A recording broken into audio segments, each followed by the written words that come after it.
suivi un cours d'électricien sur auto pendant 3 ans. Un truc absurde. Parce que c'est un métier qu'on apprend à l'atelier. Les gosses l'apprennent en vissant et dévissant les ampoules, les delcos. Nous, on apprenait tout dans les livres. Si une ampoule claquait dans une auto, un apprenti électricien savait la réparer tout de suite. Et nous, on ne savait pas. Quand on discutait avec un prof, il disait « Les autres, ce sont des ignorants. Vous savez ce qu'est le courant électrique, comment il se forme, comment il circule. Ça, c'est un fait supérieur. Après, vous irez en usine comme contremaître. » Mais de combien de chefs elles avaient besoin, les usines italiennes? Enfin est arrivée la fin de cette école où on n'apprenait rien qui serve. Chacun d'entre nous a cherché une place. Personne ne nous prenait jamais. Je ne suis pas allé travailler sur un chantier de construction comme j'avais pensé 3 ans plus tôt. Parce que je voyais ceux qui étaient alliés. Maintenant qu'ils avaient 18-19 ans, la Vespa s'abîmait. Il fallait du fric pour la réparer. Pour les amendes, pour l'essence. Il commençait à se poser des problèmes de fiançailles. Et puis parfois, ils étaient licenciés.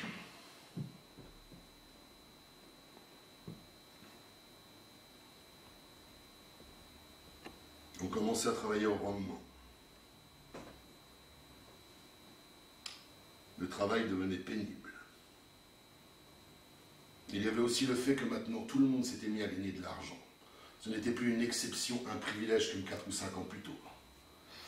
C'était une nécessité. Pareil pour tout le monde.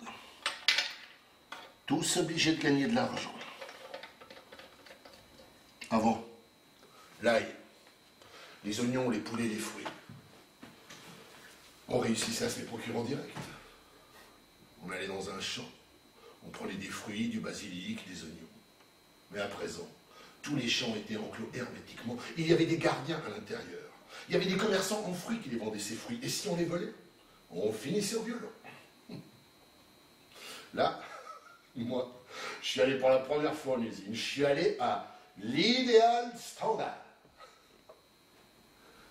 Et là, j'ai découvert que ce que disait mon père était vrai. Que travailler, c'est s'éreinter. S'éreinter un point, c'est tout. Alors j'ai pensé aux débouchés qui étaient proposés en masse à tous les méridionaux. C'est-à-dire émigrer. Monter à Milan, partir moi aussi pour le Nord.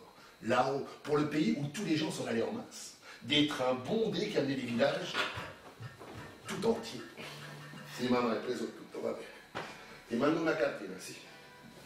Sì, mamma, sì. Ciao. Sì, papà, tutto bene. Sì, l'ho preso tutto, sì. Ciao, papà. À Milan, la première idée que j'ai eue, c'est d'aller voir Rocco. Pour moi, c'était une référence, un point qui me rassurait. Rocco avait 20 ans de plus que moi. Je me souviens de lui comme d'un homme quand moi j'étais encore un gosse. Un type dont on parlait beaucoup. Il était parti de rien et il était arrivé. Un modèle pour les jeunes du village qui voulaient immigrer. Quand il m'a vu, il a demandé des nouvelles de ma mère, de mes sœurs. Il a ouvert le frigo, il a pris 2 ou 3 bières, il a dit à sa femme « Prépare la viande ». Après, Giovanni est arrivé, son plus jeune frère.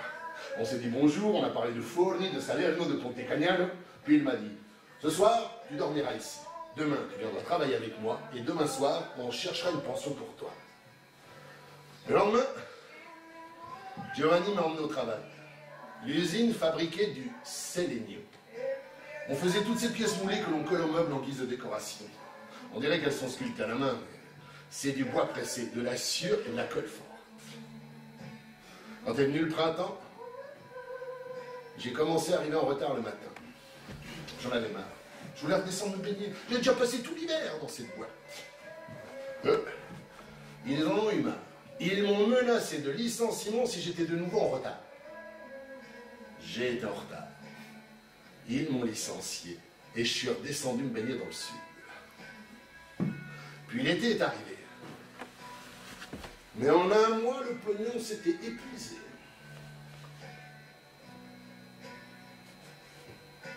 Alors l'été, je l'ai passé comme garçon de bain. Peindre les cabanes,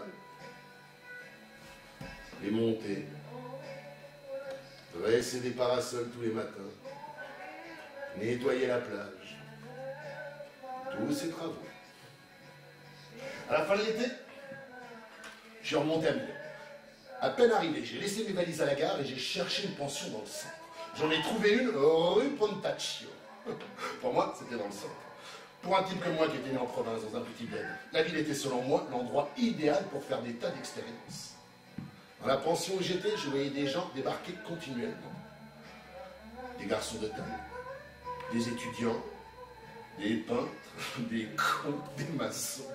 Il y avait des gens de toutes sortes. Au bar en bas, je rencontrais des gens qu'on voit sur les journaux, des acteurs, des chanteurs. Il y avait aussi ceux des romans photos, ceux qui posent pour les histoires style porno. Dans le fond, c'était une satisfaction provinciale de voir tous ces gens-là.